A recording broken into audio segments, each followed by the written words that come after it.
বন্ধুগণ, ঠান্ডাটা দেখেছি, এদের মনে হয় সয়ে গেছে, মনে দেখো কি সুন্দর এরা খোলা আকাশের নিচে ঘুরছে, সয়ে গেছে এদের।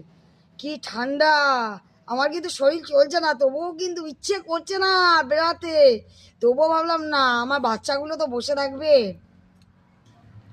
ইচ্ছে করছে না বেড়াতে। কম্বলে তেলাম না, আমার বাচ্চাগুলো তো বসে থাকবে খাওয়ার জন্য। ওরা তো দেখো দুমুঠো খাওয়ার জন্য বসে থাকে না, পেট তো আর মানবে না, কেউ তো দেবে না ওদের খেতে। ওই জন্যই কষ্ট হলেও আমাকে বেড়াতে লাগে এই বাচ্চাগুলোর জন্য। নাও, আসো আসো আসো আসো, নাও খেয়ে নাও, খেয়ে নাও, খেয়ে নাও, এই নাও, এই নাও, এই নাও, খেয়ে নাও, খেয়ে নাও, খেয়ে নাও। ওই বাচ্চাটা কই গেল?